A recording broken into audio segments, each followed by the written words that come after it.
Okay, so this is Jessica Walters 2020 Pony Pro, and this is our October challenge video.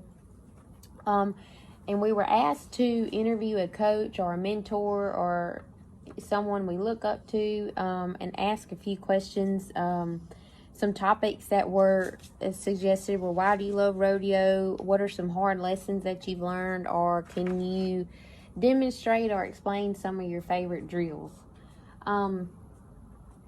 And I don't really have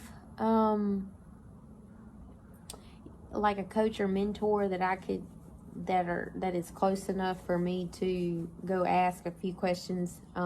There is one man that I greatly look up to for horsemanship, and he lives several hours away from me, and I covet the time that I have with him, and I'm able to pick his brain and take his constructive criticism for me to still get better at this age.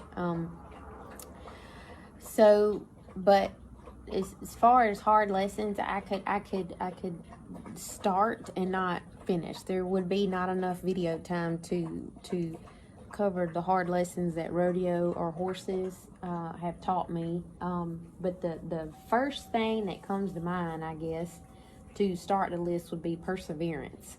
I have faced a lot of physical setbacks with horses. My name should have been Grace. I am accident prone, and I'm pretty sure I drive my guardian angel to drinking sometimes, or maybe to go back and tell Jesus I can't help that girl. But all jokes aside, I have had some really bad wrecks in my life, and didn't walk away from all of them immediately. But thankfully, I am, for the most part, on two legs. But persevering through the pain, through the mental setback and the fear that can manifest itself into your mind, and tell you the lies that you can't do this or you're not capable, or and persevere through the setbacks, because as in life, you're going to have them every single day, big, small, it doesn't matter. And then after that, I believe that it would be how to work through yourself. And you're going to say, what does that mean? Well, when I say work through yourself, it means work despite yourself, despite your surroundings, despite what others are telling you, despite what maybe your own thoughts in your head have told you,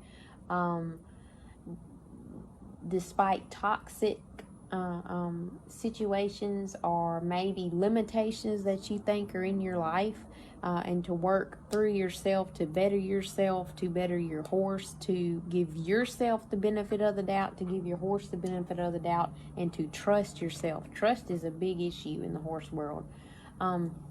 You can't be competitive if you don't trust the horse that is beneath you, or if you don't trust yourself, and that just comes from time and hard work. Nothing can replace time, and I say that all the time, and there's so many ways that you can apply that. You can say it's time with your horse, not just riding. It's time in the stall. It's time around your horse, learning their demeanors, how they speak to you with their body language, what they like and what they don't like, what they prefer and they don't prefer. Some horses prefer one bucket over another. Some prefer a certain color hay bag over another. How do you know that? Time spent. You will learn to know their quirks, riding, the way that they feel, the way that they move, and if you've spent enough time truly focusing on the animal to which you hope you will be competitive on, you will know in an instant before anyone else when something is off, when something is wrong, and you can listen to that animal from time spent. You can become a better horseman. You can get better feel. You can get better timing. You can get better let's see, more clear instruction and learned how to teach one instead of just ride by time spent. Those are all things that I've learned, and nothing good comes easy. If it comes real quick, it don't have good enough foundation to last in anything. So just real quick, those are some off the top of my head hard lessons.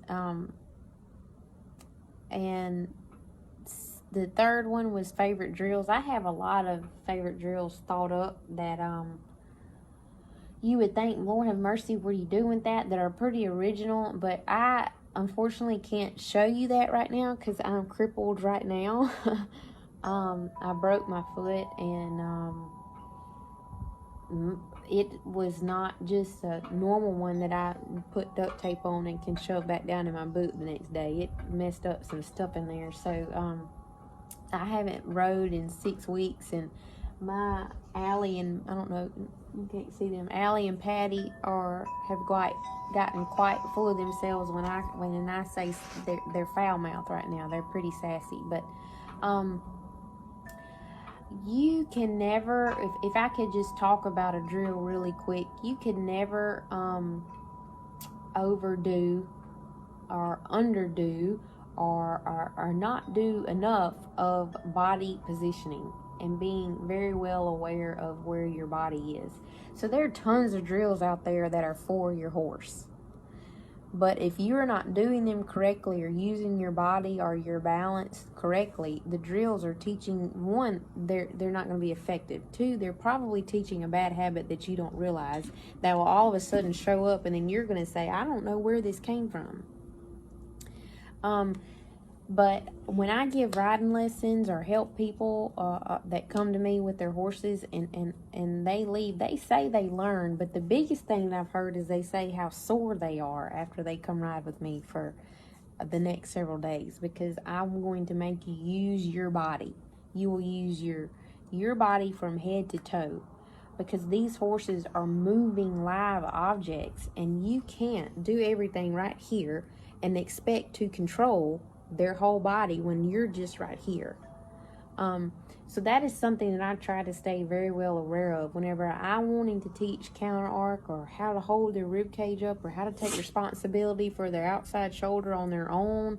I do have a checklist of long things that my colts have to meet before I'll even take them to the barrel pattern, and that's often why the horses that we take to the pattern pick it up real quick, because honestly they've done everything that the pattern requires. They just hadn't put it on 3 barrels yet.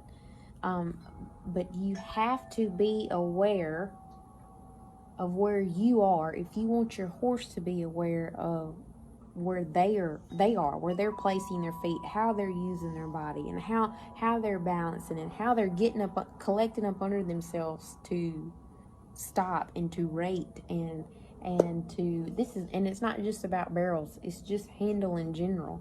On breakaway horses, they have to know your body and what your movement means. One, they're either going to cost you time by not setting down in time and rating back in time, or they're going to cost you your loop in general.